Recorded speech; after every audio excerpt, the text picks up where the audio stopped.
This is Trump National Los Angeles, and it's been a tremendous success for a long time. I guess, Lily, would be 18 or 19 years, I think, right? And I built it.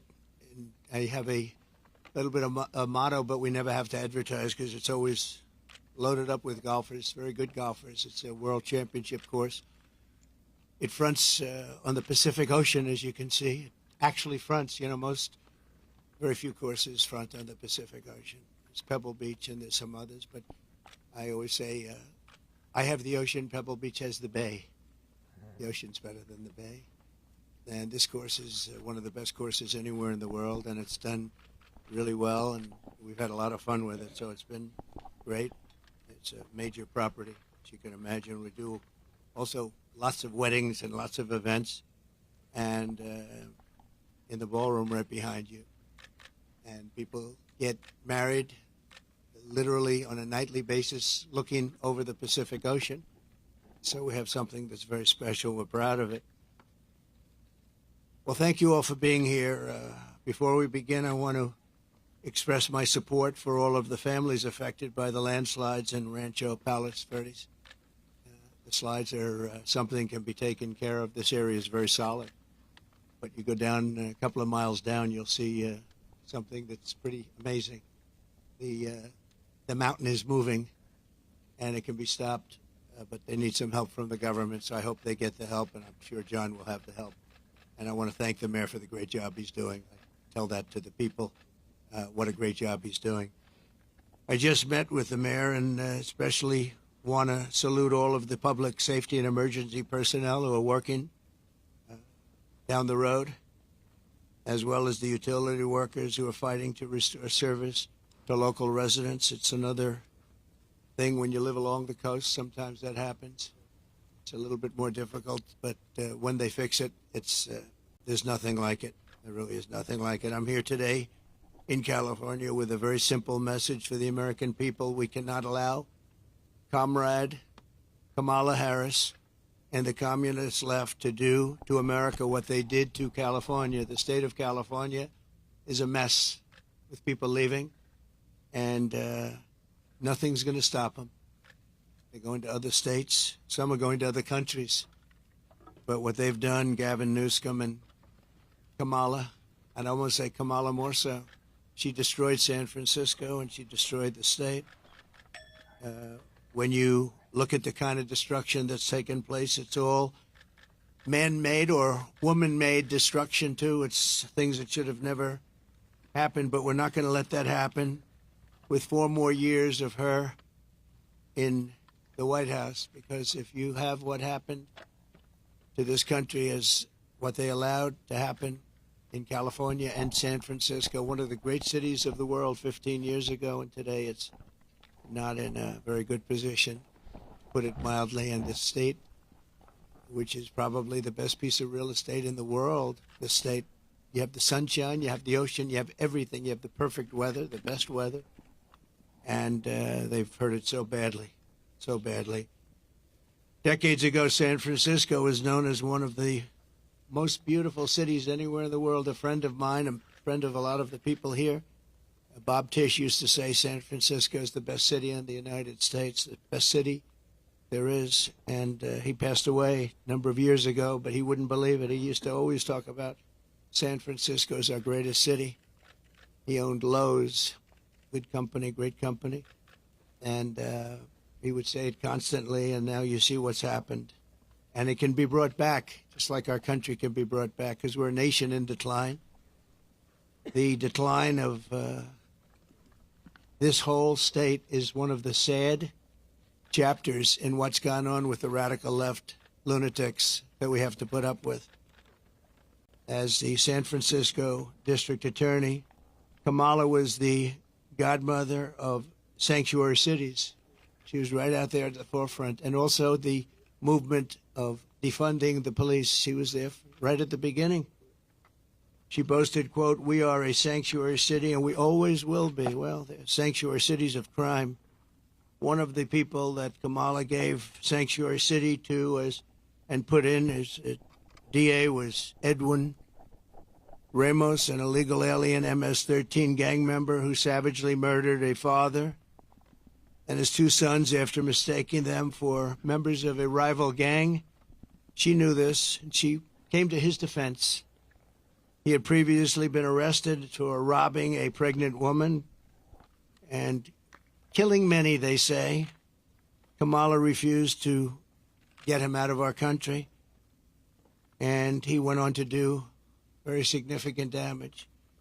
She also gave sanctuary to illegal alien Ronnie Aguilera, who murdered a 14-year-old boy, nearly decapitating him with a sword. He enjoyed watching this take place with a sword by his hand. Kamala launched her tenure as DA with a San Francisco police group described as a, quote, fire sale for plea deals. They made plea deals. The only one they don't make a plea deal with is Trump. They go after their political opponent, especially when they haven't done anything wrong. You saw more charges were dropped yesterday in Atlanta, Georgia. It's all politically inspired. It's all against their political opponent. We won the case in the big case. They said the big case, the big case. I've completely won that case. The documents case in Florida. Case was thrown out with deranged Jack Smith, deranged prosecutor, that if he devoted his efforts to violent crime and to the border, which they should have, would be in a lot better position as a country. In one sweetheart deal, Kamala gave only 12 years to a monster known as David Taylor, who got high on crack and murdered a 65-year-old mother with a hammer and a pair of scissors. He wanted to come out, and she wanted to get him out as quickly as possible. In another plea deal, she gave only 6 years to a man who killed a disabled veteran with a knife and then left his body to rot in a bathtub. Kamala refused to seek the death penalty for a gang member who murdered San Francisco police officer Isaac Espinoza during a traffic stop, very innocent traffic stop. She didn't have the decency to call his family, never did, to explain her decision. Why would you do this? Why would you give such leniency to somebody that just killed the police officer, but her son? This was a major reason why the San Francisco Police Officers Association has refused to endorse her in every single race since she became district attorney. The police don't endorse her. She's got virtually no endorsements now, but I have almost every police group in the United States. We just got the endorsement of almost 400,000 police. You saw that the other day, the Fraternal Order, and it's the largest police group in the country. But we have the endorsement of every sheriff, just about every single police group in the United States. And unadulterated, they are so happy to endorse. After Kamala Harris and Gavin Newsom took charge of San Francisco, homelessness increased by over 200%. While Comrade Kamala Harris was Attorney General of this state, murders rose significantly. Car thefts went through the roof. Gun assaults rose at levels never seen before. And forcible rape went up by much more than the 73% that they reported.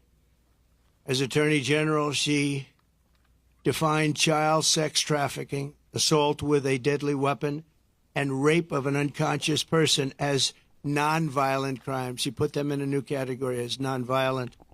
Now, as vice president, she's facilitated the largest wave of sex trafficking and human trafficking in history, the history of our country by far. And in case you don't want to write about it, which you should, because there can be no bigger scandal than this, we have, under this administration, 325,000 migrant children are missing. 325,000. In other words, take your biggest stadium in California and you could fill it up 5 or 6 times. Those are all missing children. Many of them are dead. Many of them are sex slaves and slaves of different nature. But her destruction of the law and order in California did not end there. In 2020, Kamala Harris proudly endorsed Defund the police. We're going to defund the police. Anybody that was even in favor of defunding the police for 1 month, let alone her entire career, should never be president of the United States. She supported a plan to cut the LA Police Department by at least $150 million and ideally more. This is when your crime in LA was reaching very significant heights. Today, it's at the highest level it's ever been. Harris also endorsed the Marxist Soros-backed prosecutor, George Gascon, to be district attorney of Los Angeles. And with Kamala's support, Gascon has unleashed hell upon the residents of Los Angeles, absolute hell. Kamala supported Gascon's decision to stop prosecuting criminals for trespassing, disturbing the peace, making criminal threats, loitering to commit prostitution, and resisting arrest. And these are some of the best areas in your state. They were left alone. They were protected by him, actually protected by him. They've been trying to get him out for a long time, but she helped. And this is where she's coming from as president. This is where she's coming from. This is why all of her policies changed. She was anti-fracking. She was anti-everything. And all of a sudden, she changed. Even the first question she was given at the debate gave one of the dumbest answers. They were asking about pricing and would you be better off today or 4 years ago? Prices have gone up at numbers that nobody's ever seen before. And just the concept of being better off, she didn't give the answer. She talked about when she grew up, nobody knew what the hell she was talking about. And based on the polls, it didn't work because Rasmussen, as you probably saw, just came out and they just lifted me up by 6 points for president, which is one of the biggest increases they've ever had in one little short period of time of a couple of days. Up 6 points.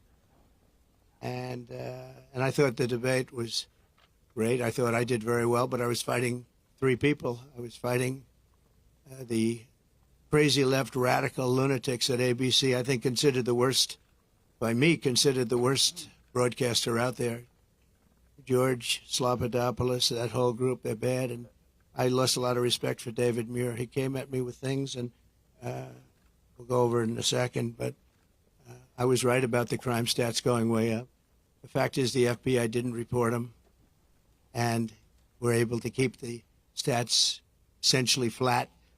But the new numbers came in. I guess somebody in government likes me because the new numbers were just released, and you'll see the kind of numbers that we're talking about went not only up, but up at record levels like nobody's seen before when everything was included.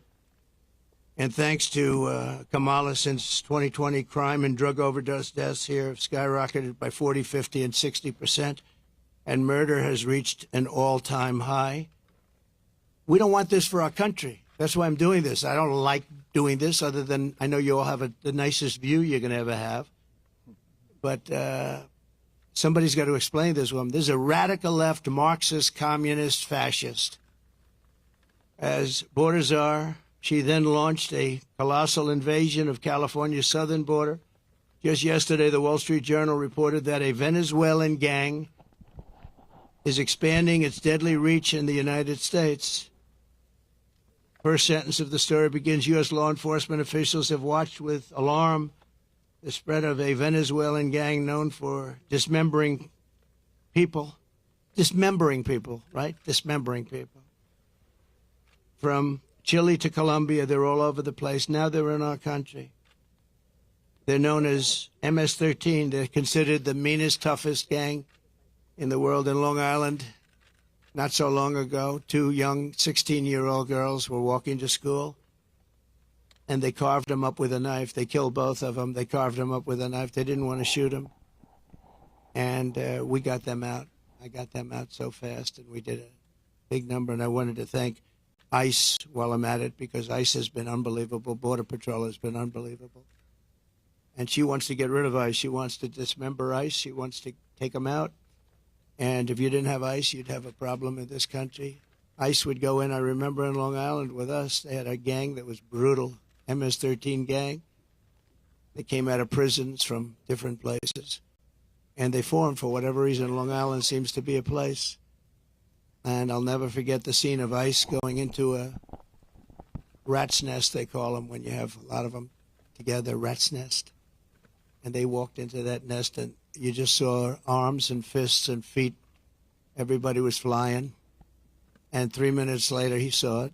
3 minutes later, they walked out with these guys, dragging them out by their feet and throwing them into paddy wagons and bringing them into jails. And then we got them out of the country and moved them back to where they came from, which Obama was unable to do when he was president. Obama was unable to do because the countries wouldn't participate. They wouldn't allow him back. But I called those countries, 3 of them. Guatemala, take a look. Mexico, too, to a large extent. And I think probably the worst of all, we had 4 countries. Colombia was rough. We had 4 in South America. But the South America is no longer the problem. We have bigger problems elsewhere. Guatemala, a lot of problems in Guatemala. A lot of bad people coming out. We called, I said, let me speak to the president. I told him, you're not getting any more foreign aid. They got $750 million a year. I said, no more foreign aid. Why? Because you send people over in caravans and you won't take them back, and they're criminals, and we don't want them in this country. And you wouldn't take them back with Obama. They would put planes on the runways, big planes on the runways, so you couldn't land the planes loaded up with prisoners. And I said, that's okay. You can keep doing it. We're not paying you 10 cents. And they called me back 20 minutes later, one of them the next day, 3 countries. And they said we would be honored to take MS-13 back. We like them very much. We're wonderful people. And we got them out by the thousands and thousands. We got them out. And that I attribute to ICE and Border Patrol. They're incredible people. Not only is Comrade Howard, I mean, if you take a look at this, but not only is Comrade Kamala allowing illegal aliens to stampede across our border, but then it was announced about a year ago that they're actually flying them in. Nobody knew that. They were secretly flying in hundreds of thousands of people. Some of the worst murderers and terrorists you've ever seen. They were taking anybody that wanted to come in, and they're flying them in. So when they tell you about their borders a little bit better than it used to be, they only did that for election reasons. Not good, but it's a little bit better. But they don't tell you that the flights are still coming in here, bringing in thousands and thousands of illegal aliens, and they're being dropped into the midsection of our country, because all states are really border states right now. And I'm the border president. I solved it in 2016, probably got elected because of that in 2016. And really, there was nothing to do in 2020. I said to my people, I want to talk about the border, what a job I did. They said, sir, nobody cares you did it. It was good. We went from a terrible border to a great border very quickly. I did a great job. And then I come in and I look at what's happening now, and the only difference is that the border in 2016 was 1/20th what it is now. We have the worst border in the history of the world. There's never been a border like this. And I want to be the border president, and I hope you call me the border president, because I'm going to show you what a border security job we can do, and we're going to do a job like never has been done before. There's never been a border like this. I believe the real number is 21 million people are here, and many are thugs, criminals. And remember this, if you go to South America, and if you go to these countries that have taken their prisoners out of their jails to empty their jails and dumped them into the United States like we're a dumping ground, you're going to see their crime rates have gone down by 50, 60, 70, and 80%. If you look at Caracas, Venezuela, they took their criminals and drug dealers and rapists off the street, and they dumped them into the United States of America. Dumping ground, they call it. We're a dumping ground for Venezuela because we have stupid people running our country. And you think Biden's bad? This one's going to be worse than Biden. Over the past 3.5 years, Kamala has resettled 500,000 illegal migrants from Haiti into American communities, including over 200,000 who Kamala has illegally flown into the United States by airplane when they couldn't get through the border because the border guards backed up. They were refusing to let them in. They don't want it. They love this country. They're saying, you can't do this to our country. They flew them in right over the top of the border guards, and they're doing it right now. They're doing it right now. In Springfield, Ohio, 20,000 illegal Haitian migrants have descended upon a town of 58,000 people, destroying their way of life. They've destroyed the place. And people don't like to talk about it, because even the town doesn't like to talk about it, because it sounds so bad for the town. They live there. They're proud. They love the town. For years, it was a great place, safe, nice. Now they have 20,000, and I actually heard today it's 32,000. It's the new number. Illegal aliens are now coming in from all over the world, from prisons, jails, mental institutions. They're coming in at levels that we've never seen before. We cannot let this happen to our country. And I will be your border president, and I hope you call me a border president. I never thought I'd have to say that again, because we fixed the border, and now it was 100% beautiful. And that includes fentanyl and drugs and everything else. We had it fixed, and now nobody's ever seen anything like it. And I guess they want to do it because we built hundreds of miles of wall, and we had hundreds of miles, I said, after we completed, much more than I said I was going to complete. And it had a huge impact. But after I completed it, we had all of this wall to be put up. It could have been put up in 200 miles, could have been put up in 3 weeks, would have been totally sealed, and much larger than I originally said, but it worked so well. We were doing so well. And not only didn't they put it up, they sold much of it for 5 cents on the dollar. Very expensive wall, has wires inside of it for technology. Hardened steel, hardened concrete, and rebar. They wanted all three. I did it as per the Border Patrol. I disagreed with the look. They said, sir, this is the only way. We had to put a anti-climb panel on top. The panel on top is an anti-climb panel. I said, I don't like the way it looks. They say, I know, but it stops people from climbing. I said, all right, we'll do it the way you want. A president has a duty to keep you safe. Kamala will turn America into a poor, violent, third world refugee camp. It already sort of is. We have elections that are a mess, and we have a border that's the worst of any border ever in the world. There's never been a country ever in the world that's allowed 21 million people to come across in a short period of time. And children and the children of American citizens are at the mercy of barbaric criminals. You take a look at what's happening in Colorado. The governor's afraid to even talk about it. The governor is a Democrat. Colorado, I hope you're going to vote for Trump, because you're being stampeded by your own politicians. The governor can't talk about it because he can't go against the policies of these lunatics that want all these people to come into our country without knowing who they are. We don't even know where they come from. As of last week, I was told by Tom Homan, we had 168 countries represented over the last 12 months. In other words, people came in illegally from 168 different countries. Most people don't know there's that many countries. There's more than that in the world. We'll know them all pretty soon, I'm sure. In breaking news yesterday, the premier statistical agency at the Justice Department, you remember where David Muir tried to correct me when I said that crime is rampant like never before. He said, oh, no. He said, crime is going down. I said, where are you coming from? And, you know, you wouldn't have to need a Bureau of Justice statistics to know that crime is worse than it's ever been. And I guess they probably watched the debate and they heard this foolish man, this foolish fool, make that statement to me that, no, crime is coming down. The FBI said it was coming down. The FBI defrauded everybody, because what they did is they used statistics not including some of the worst areas and some of the worst cities. So the real numbers are from the Bureau of Justice Statistics, and they just released it. So I think they probably like me because they wanted to defend me from people that are not smart, from a guy who has good hair but not as good as it was 5 years ago, to be honest. And they just released brand new numbers, just out last night, late, showing that since 2020, so this guy, David Muir, was correcting me, the FBI.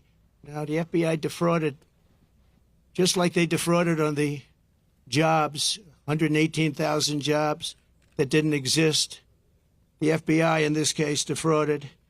So violent crime, just out, nationwide is up 40%.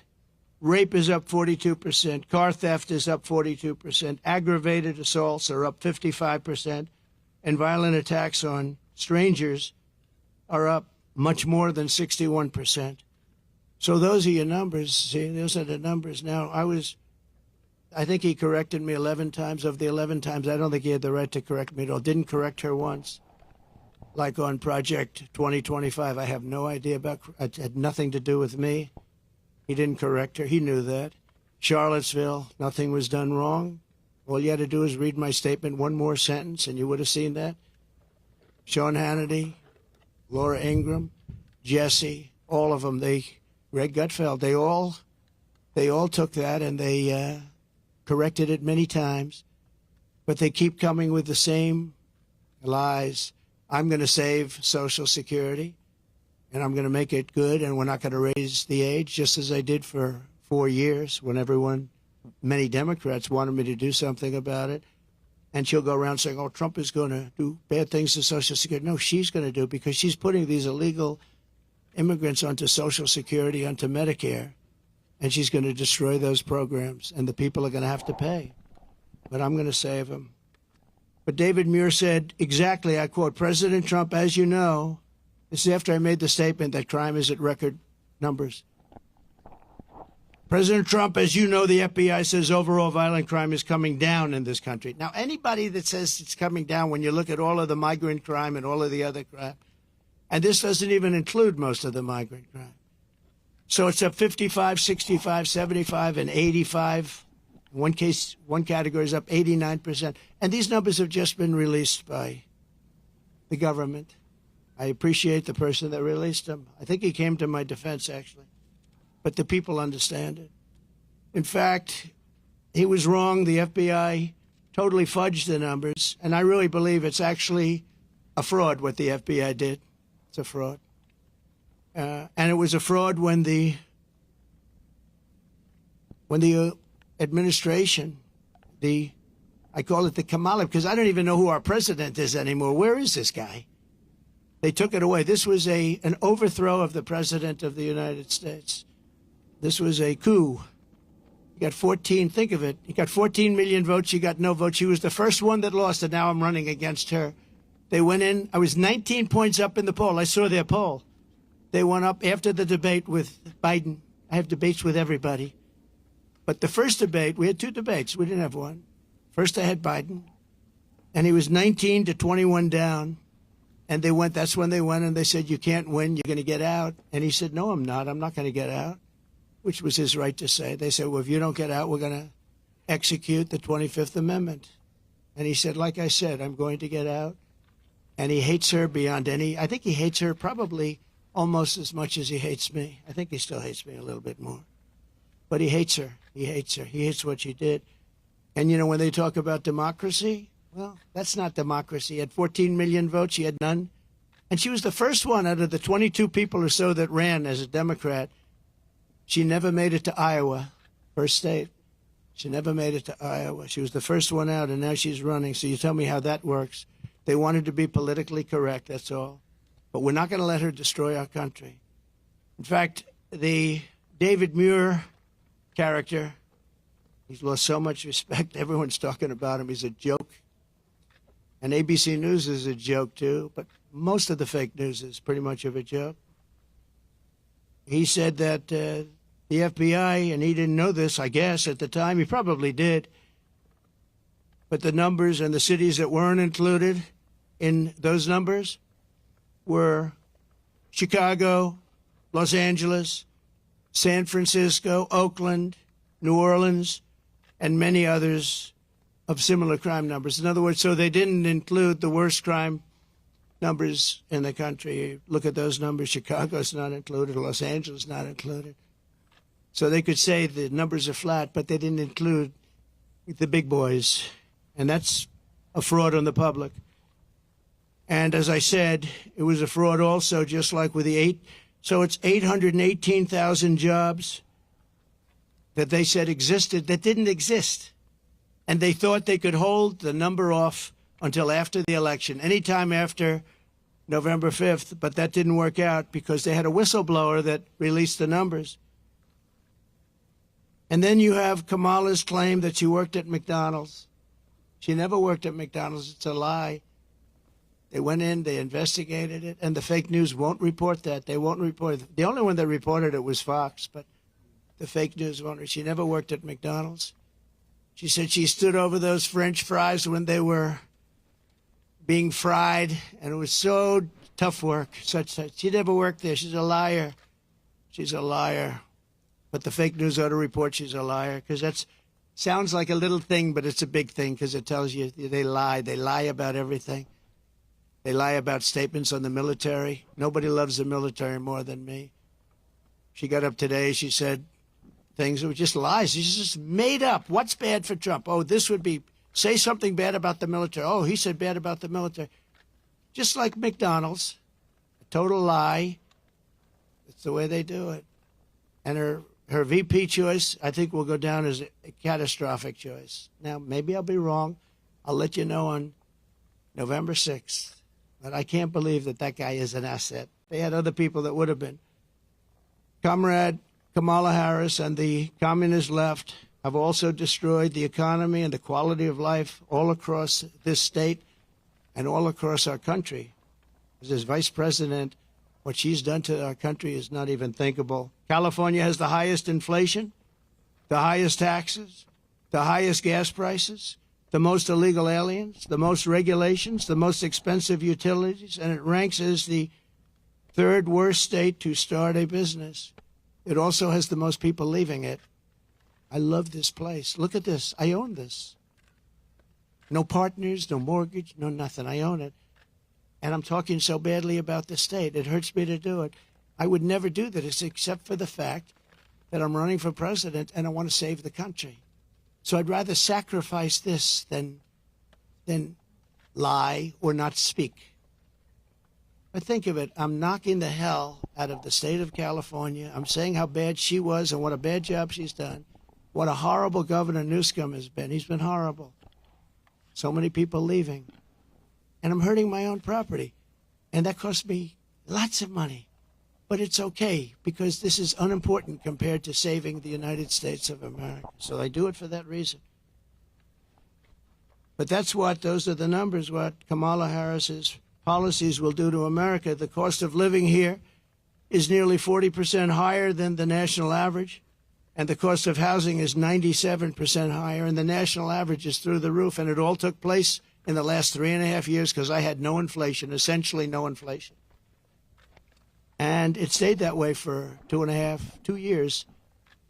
So it wasn't like, oh, gee, it was ready to pop. No, we had it done. We had it down to a science. We had no inflation. 1.4%, which is perfect. That's better than no. That's a perfect number. If you go to the economists, they said, because you want a little bit, but you don't want much. It's a perfect number. It was perfect. The country was perfect. We were drilling. We were taking it out. Now we're buying our oil from Venezuela. It's not even believed. It's interesting. They give him billions of dollars now, Maduro, the dictator. I call him the owner of Venezuela. They give him billions and billions of dollars, but then they foreclose on his plane. They take away an old junky plane. It's not a good plane. They take away an old junky plane.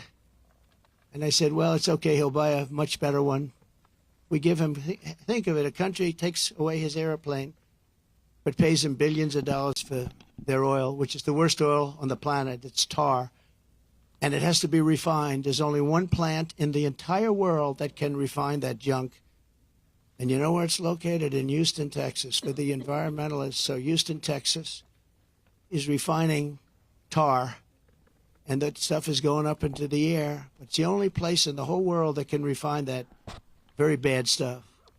The state is rapidly going busted with a record $68 billion budget deficit last year. $68 billion deficit for a state. And the government is so incompetent that it costs $1.7 million to install a single public toilet in San Francisco. They built a toilet for $1.7 million. And it's not even nice. I saw pictures of it. I built this whole thing for less than that. Unsurprisingly, more Americans are now leaving California than any other state in the union, and over 500 companies have left since 2020. It hurts me to say it. Look, I have this unbelievably valuable asset, and here I am knocking the hell. I'm sitting here thinking, and I know this, I've known it for every time I speak badly of New York. We have a very bad attorney general there. She's a political hack who got elected saying, I will get Trump, I will get Trump, I will get him, Letitia James. And they had a phony case where they value a house that's worth $1 billion to $1.5 billion at $18 million. The judge was corrupt. And she's corrupt, very corrupt person. It's a political hack. And then we have the other cases that they're all headed up by the White House. They sent their people in, one person in particular, but they sent their people in to head up the cases in the state. They sent their people in from the DOJ in Washington, highest officials, to go to Letitia James, work there, get that started, and then go to the DA in Manhattan. But I think the appellate courts are going to see what's happening. I really do. I believe in that. But it's hurting New York because businesses are moving out of New York because of it. They used a consumer fraud statute, which has never been used before for this, to get me in New York. And I had no jury. You can't have a jury. You're not entitled to a jury. Nobody's ever seen anything like it. But I'm sure, I feel sure that the appellate courts will come in and defend, because otherwise our country is finished. Thing like that can happen. And no company wants to move into New York because of it. Very, very bad for New York. In the face of this crisis, the Kamala Harris Democrats in Sacramento, they're in Sacramento and all over the place, just passed a bill that I think the governor's rejecting. I hope he rejects, but I think he was given a lot of pressure. $150,000 home loans for only illegal aliens. But the fact that it even passed, I would imagine he'd reject it if he hasn't already done so. They also passed a law that allows state authorities to take children from their parents if they don't, quote, affirm their child's gender identity. When Kamala Harris said the values that she has have never changed, I really think that was probably the only true statement that she made. They've stayed true, and you look at what they are. They're the same as what they were 5 years ago, 10 years ago. They want to confiscate your guns. They want to take your guns away. They're going to take your guns away if I'm not elected. Anybody that owns a gun, if you vote for them, you're crazy. Any Jewish person that votes for Kamala is crazy. She wouldn't go to see the Prime Minister of Israel in Congress. Think of that, because she had a sorority party, which she considered to be more important. It's a big deal when a Prime Minister comes to Congress and speaks, and she doesn't want to go because she's at a sorority party. But that wasn't really the reason. The really reason is that she hates Israel.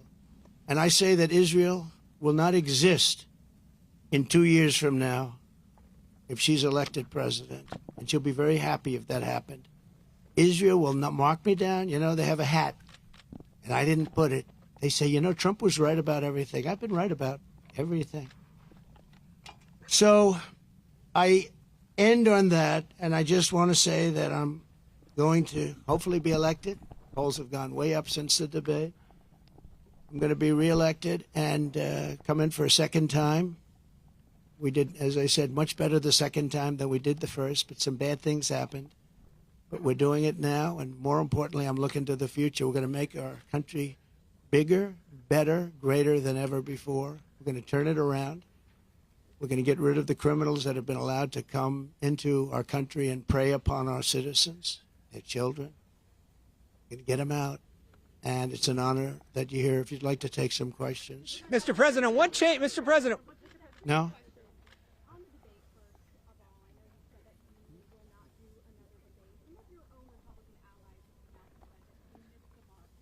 No, excuse me. Most of my Republican allies had said I was great in the debate. You're just like, you know, a lot of other people at Fox. Well, why don't you say most 94% of the Republicans said I did phenomenally in the debate. Some said that I could have been tougher. I don't know how I could have been tougher when I said he's the worst president in Republicans, and the only one that wouldn't would maybe a Mitt Romney or somebody like that. But we've gotten great praise for the debate, and based on the polls, like Rasmussen being up 6 today, the first poll out, based on the polls, obviously I did well in the debate. Also, based on the debate polls, where I sometimes had, in one case, 92% win. So, you know, look, you come from Fox. You shouldn't play the same game as everybody else. Mr. Go President, ahead. Mr. President. Go ahead. What would you say to your Republican colleagues or your allies who are concerned about your close relationship with Laura Loomer? Well, I don't know what they would say. Laura's been a supporter of mine, just like a lot of people are supporters, and she's been a supporter of mine. She speaks very positively of the campaign. I'm not sure why you asked that question, but Laura is a supporter. I don't control Laura. Laura has to say what she wants. She's a free spirit. Well, I don't know. I mean, look, I can't tell Laura what to do. Laura's a supporter. I have a lot of supporters, but I don't know what exactly you're referring to. That's okay. Mr. President, what's the Mr. President? I just don't know. Laura's a supporter. I don't know. She is a strong person. She's got strong opinions, and I don't know what she said, but that's not up to me. She's a supporter. Please. Laura Loomer was traveling with you on your plane. Okay. A lot of people do. It's a very big plane. She made racist remarks about your opponent. She also espoused conspiracy theories about 9/11. Do you disavow those remarks? Well, I have to see what the remarks are. You're telling me for the first time we're here discussing the destruction of San Francisco and California by a person that's running for president. So I don't even know what you're talking about. I do know that she may have said something based on what you're telling me, but I don't know what she said. But I'll go take a look, and I'll put out a statement later on. But I really don't know. Mr. President, what changes? Mr. President, Springfield, Ohio is experiencing a migrant crisis. Will you Yes. an event there to show the media what's actually happening, maybe a town hall? Well, we could, and maybe we'll do that. Where are you from? Real America's Voice. That's good. Very good. They're doing a very good job. Yeah. Mr. President, what change? No, I will. Maybe Springfield, maybe Aurora, maybe both. We'll go there. I can say this. We will do large deportations from Springfield, Ohio. Large deportations. We're going to get these people out. We're bringing them back to Venezuela. You know, he told Biden he's not accepting anybody back. They moved all their criminals. Not all of them, but the rest are moving in now. They emptied their jails in Venezuela, emptied their criminals, emptied the nests. They call them nests of bad people. They're all now in the United States, and they're now taking over cities. It's like an invasion from within. And we're going to have the largest deportation in the history of our country, and we're going to start with Springfield and Aurora. Okay? Mr. President, what's the biggest difference?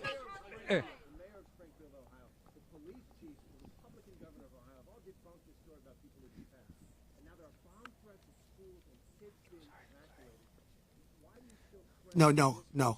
The real threat is what's happening at our border, because you have thousands of people being killed by illegal migrants coming in and also dying. You have women dying as they come up.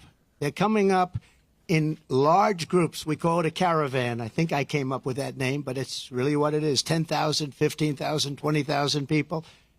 And you have large numbers of women being killed in those caravans coming up to this country.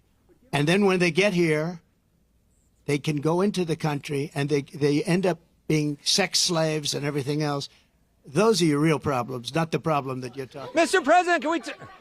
Yeah, okay. American News, a quick question. So you just said that you'll carry out the largest mass deportation of illegal immigrants. How are you going to have, for example, Governor Gavin Newsom or officials in sanctuary cities comply with that? Well, you know, if you go to the people of California, they don't want to have sanctuary cities anymore. They're tired of sanctuary cities. Sanctuary cities are really blocks that protect bad people from deportation and other problems. And they're going to do it. And our federal government has tremendous power. But we're not going to let states, even like California, even though I know it's largely a sanctuary state, essentially, but we're not going to let that happen to the people of California. They want these people out. They're just as scared as everybody else. The people of Ohio are scared. The people of Colorado, you have a governor there who's very weak. He doesn't know what to do. And he doesn't want to talk about it. A lot of it, as per your question, they don't want to talk about what's happening. They say it's so bad for the city. Let's not go public. Let's live with it for a little while. Maybe it'll go away. It's not going to go away. It's going to get worse. It's going to get so bad. You know, what we're experiencing now is they're just getting settled in. These 21 million people that have come in, they're just getting settled in. It's going to get much worse. It's going to get worse at a level like nobody's ever seen before. Go ahead. Mr. President.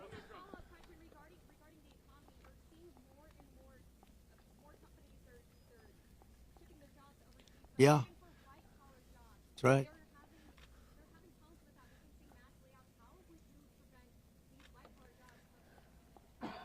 By lowering taxes and regulations. And what they're doing is they're seeing that every time it looks like Kamala's doing well, companies want to leave. Stock markets go down. The stock market, there's a great gentleman, Scott Bessent, who is one of the top Wall Street people. He said the market's only up because they all think that Trump is going to get elected. We had a great stock market. Even with COVID, we ended up handing over a market that was higher than previous to COVID or the China virus coming in. No, we are going to make sure that the taxes are going to stay where they are and or come down, ideally come down, both for the middle class and for corporations, because corporations put the people to work. We had the best numbers in the history of our country, by far, not even close.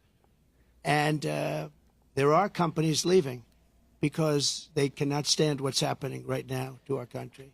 And one of the reasons I'm doing this today is to let them know you're not going to have to leave because we're going to take care of the problem. They have a tremendous crime problem. Like if you're in Los Angeles, look at the crime numbers. And then you have the FBI lying about the numbers, saying the numbers went down. But anybody with common sense know the numbers are through the roof. I didn't know they were as high as they are. But think of it. How good is a person from a government agency that would release the numbers when they saw that I was unfairly targeted by ABC, and you could say by the FBI with false numbers. So I mean, I have great respect. I have to find out who that person is or who that group is, but I have great respect. Go ahead, one more. Mr. President.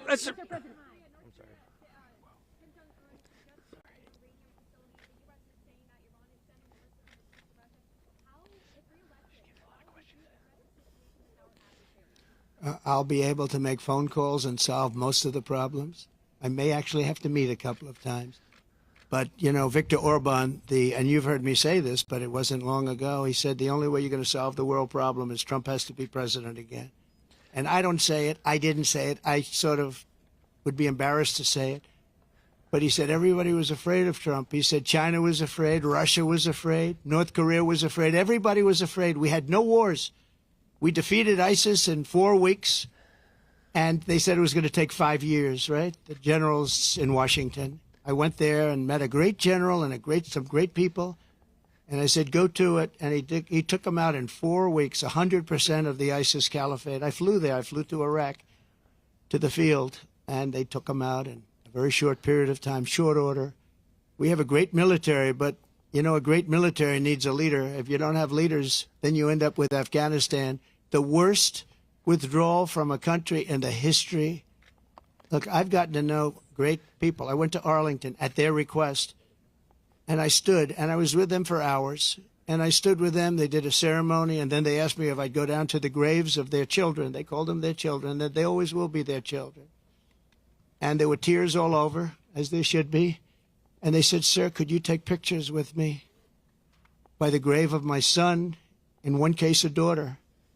And I said, I'd love to.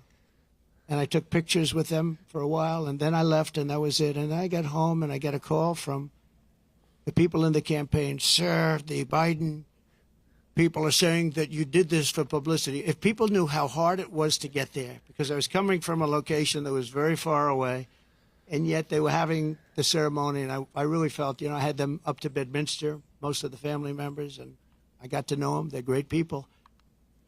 Their sons and daughter, just as though Kamala shot them with a pistol in her hand or his hand, they were killed by Biden and Kamala. They were killed. They should have never left from that airfield. They should have left for Bagram. We should have never given up Bagram. Bagram now is controlled by China. The reason we shouldn't have given it up was not because of Afghanistan. The reason we shouldn't have given it up, 1 hour away from where China makes its nuclear weapons, and I wasn't giving it up. We were getting out quickly and effectively. I'm the one that got the numbers down to less than 5,000 soldiers. But I would have never left unless they fulfilled their obligations under an agreement. I had a wonderful agreement, but The agreement said you have to do this, this, this. They didn't do 3 of the first 5 things, so therefore they would have done it. Abdul was the leader, and he wouldn't have done it, and he would have never done that to us. And just in finishing up with that, and I appreciate the question, actually, but in finishing up with that, for 18 months, spoke to Abdul over the phone. For 18 months, not one American soldier was shot or killed. Not one American soldier was even shot at. Abdul understood. Don't do it. I said, don't do it, Abdul. Don't do it. And for 18 months, not one soldier was even shot at. And that's the way it's supposed to be, right? And then they had that horrible situation with the 13 dead, leaving billions of dollars of equipment behind, and leaving a lot of Americans behind, a lot of Americans. And you know what else? Leaving a lot of soldiers badly wounded. Nobody ever talks about them, but I do. Mr. President, let's talk about Mr. President, let's talk about California. You are claiming that we need to do major changes in this state. If you're president, what's the biggest policy difference for the people of California? And what would the nature of your relationship be with the leaders of California who you're calling scum? How do you get that Well, to I work? would have a great relationship with them. And what you have to do is start all over again. You cannot have these policies of high taxation. You can't have these policies of politics where you go after your politicians. You have to have an honest voting system because, you know, you don't have an honest voting system. They send out millions and millions of ballots. They go all over the place. Some people get 2, 3, 4, 5. You have a very dishonest system over here. If I ran with an honest vote counter in California, I would win California. But the votes are not counted honestly. It's a very dishonest system that you have in California. And I'd make it business friendly. Right now, it's business unfriendly. Look, Elon Musk is a friend of mine. He endorsed me very powerfully. He endorses me every time he speaks. He really wants to see us win because he knows we can do a great job and turn it around. He left California. I said to him, Elon, did anybody ever call you? It's a big company. He moved to Texas. A lot of people moving to Texas. Great state. Excellent governor, an excellent lieutenant governor, great people. They love entrepreneurs. They love the people that live there. They want to keep their taxes low. Taxes are way too high here. But I said to Elon, so you have a big company and you're moving it to Texas from California. Did anybody call you, like the governor, to try and get you to stay? No. Did anybody see you, write a letter, do anything to try and keep you to stay? You have thousands of jobs. He said, nobody ever called. There'd be so many things you could do. This would be the easiest place to turn around if they knew what to do. Look at it. I mean, look at the weather. We're standing out here on the Pacific Ocean in the most beautiful weather. A lot of states don't have weather like this. They don't have Pacific Oceans. So it's many things you could do, but you start with lowering taxes and making it friendly. But think of it, Elon Musk, a great guy, brilliant guy, big company, lots of jobs, leaving. Nobody even calls him to try and get him to stay. I would have been on him. I would have said, let's have lunch, let's have dinner, and then let's have breakfast the following morning, right? I would have tried to talk him out of it. It was your first time. Yeah, go ahead, please. What value do you feel that Laura Loomer brings to you? And has nobody told you about the conspiracy theories that she's promoting? No, I don't know that much about it. No, I don't. I know she's a big fan of the campaign, but I really don't know. I would say that, well, she brings a spirit to us that a lot of people have. We have very spirited people. And in all fairness to her, she hates seeing what's happened to the country, I guess. I mean, she hates seeing what's happened to the country. So do I. It's very sad. It's very sad when I have to stand out here on my property and say how bad California is. Did you have another one? What changed your mind, Mr. President? Getting back to some questions that matter to the people of California. There are a lot of folks here who feel like they are forgotten men and women. The state government They are. doesn't seem to care, but you are coordinating with the local mayor. What can you do to help this community either now or when you get elected? Well, we're going to help them, and I told John, the local mayor, but I told John we're going to help him with his slide problem. You know, there are ways of fixing that. We discussed it. He knows better than anybody. And he needs help from the federal government. He needs help from the state government. And it's a very wealthy area, but you also have people living here that are elderly and have fixed incomes, and have houses that are going to be, shoved into the Pacific Ocean if something's not done. And he wants it taken care of. He's a great mayor. He wants it taken care of. He wants nothing for himself. He just wants to help these people. And John, I think you said you have about 600 houses on the site that's sliding. And he'd like to be able to save those houses for people, that some of which will never be able to have a house again. What would you do for Rancho Palos Verdes if you were president right now?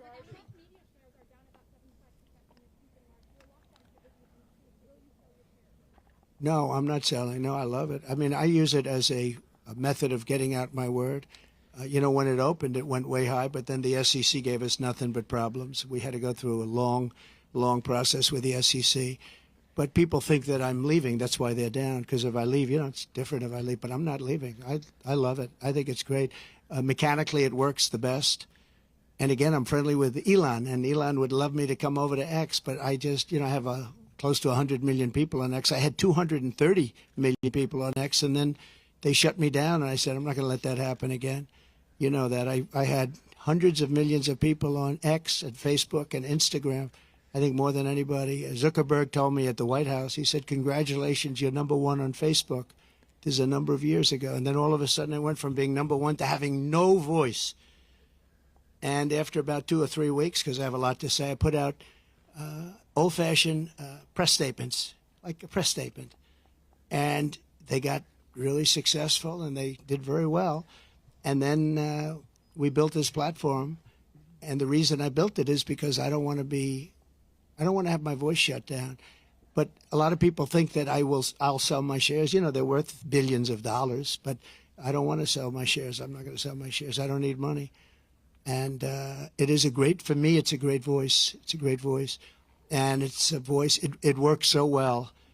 And we just won. As you know, we got final approval from the SEC. It took us a long time. And that really turned it off. When I originally opened that stock, it went from about 2 to about 182. Did you know that? It was the biggest increase in the history of the stock market. I believe, I have to say I believe, because you're going to find one company, maybe more, who knows. But I believe it was the single biggest movement. And I think I was worth $61 billion from that one stock.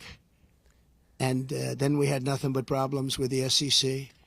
And it gets whittled down. But I didn't do it for the money. I did it because I really wanted to have a strong voice, and it's a great voice for me. And as long as my voice is on there, it's going to always be good. But a lot of people think the reason it's down is that a lot of people think I'm going to sell. And if I sell, it wouldn't be the same. I could understand that. But I have absolutely no intention of selling. Okay? If you were president...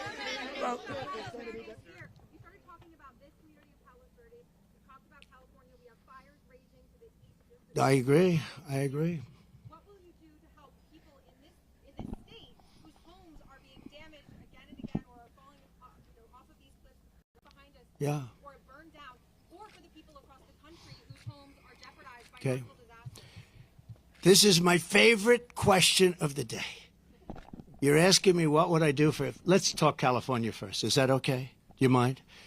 So I was riding with Devin Nunes and some congressmen 4 years ago. I was riding up north in California, and I looked at these fields. They were massive. I was telling John, right? It's my favorite question. I love that somebody would ask me this question, and I never told you to do it, right? Who are you with? Good. Spectrum. It's good.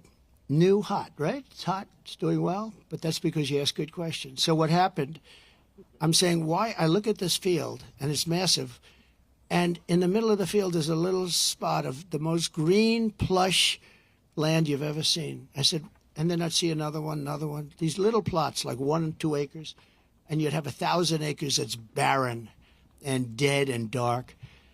And I said, what's the problem here? What is that green acreage? The soil is unbelievably fertile, but they have no water. I said, so do you have a drought? No, we don't have a drought. We have the water is cut off upstate, up in the north. You know that? And the water, in order to protect a certain little tiny fish called a smelt, they send millions and millions of gallons of water out to the Pacific Ocean, way up north. Never even gets close to here. And in Los Angeles and Beverly Hills, all these rich areas, they want to give you like 38 gallons of water to use. You buy a house for a lot of money, and then you're allowed to use 38 gallons of water. But you have no water down here. And the reason you have no water, you have the canals.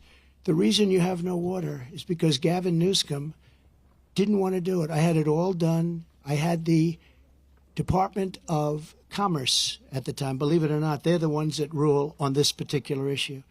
So you have millions of gallons of water pouring down from the north with the snow caps in Canada and all pouring down. And they have essentially a very large faucet. And you turn the faucet, and it takes one day to turn it. It's massive. It's as big as the wall of that building right there behind you. And you turn that, and all of that water goes aimlessly into the Pacific. And if they turned it back, all of that water would come right down here and right into Los Angeles. They wouldn't have to have people not use more than 30 gallons and 32 gallons. They want to do that, they're trying to do that. And you have so much water, and all those fields that are right now barren, the farmers would have all the water they needed. And you could revert water up into the hills where you have all the dead forests, where the forests are so brittle. Because no place is like California. I go to Austria. The head of Austria tells me, we have trees that are much more flammable than what you have in California. We never have forest fires because they maintain their forests. And you have all that water that could be used as water, what they call water flow, where where the land would be damp. And you'd stop many of these horrible fires that are costing billions and billions of dollars by the federal government, etc. So one thing I'm going to do for California, vote for me, California. I'm going to give you safety. I'm going to give you a great border. And I'm going to give you more water than almost anybody has. And the farmers up north are going to be able to use 100% of their land, not 1% of their land. And the water is going to come all the way down to Los Angeles. And you're going to have more water than you ever saw. And the smelt is not making it anyway. In fact, they make and grow smelt because it dies all the way up and down the line, and they put stuff that was artificially made. You know that. So you're going to have water in California at a level that you've never seen before. The farmers are going to do great. Those fields are going to be all green instead of 1% green. And maybe even more important, you're not going to have illegal immigrants pouring into your country and killing your family. You're not going to have the problems that you have right now. We're going to lower your taxes. We're going to bring the car industry back because your car industry is gone. We're bringing it back to Detroit at levels that you'll never see again. We'll bring it back to better than it was 30 years ago. But with this group, everything is dead. The automobile industry is dead. The water coming here is dead. And Gavin Newsom is going to sign those papers. And if he doesn't sign those papers, we won't give him money to put out all his fires. And if we don't give him the money to put out his fires, he's got problems. He's a lousy governor. And he treated me very nicely, and I treated him very nicely when I was president. But he's done a lousy job. But there's a case. I said, Gavin, will you sign? It took him like a month and a half or 2 months, and then he decided for political reasons. And then we got hit with COVID, and we had to solve another problem. But you're going to have so much money, Mr. Mayor. You're going to have so much money from economic activity and growth. And you're going to have water like you never thought. Now, in your case, maybe you don't want so much water. But we'll bypass your beautiful area. But we have tremendous amounts, millions of gallons of water that's shoved right into the Pacific Ocean where it doesn't make a dent. And all of that water is going to take care of California. And nobody can make a bigger promise than that. You're not going to have to do desalination plants, which a lot of people want to do. Very expensive to do, but it's better than the alternative of no water. So California, vote for Trump, and you're going to have water, and you're going to have growth, and you're going to have prosperity, and all those people that are leaving are going to really come back. Thank you very much. What would you do specifically for the people of Rancho Palos Verdes? What would you do specifically for the people that live here? We're going to make it great, including lowering taxes. Mr. President. Including lowering Mr. taxes. President. What's your closing argument to the people of California? Thank you, everybody. Have you seen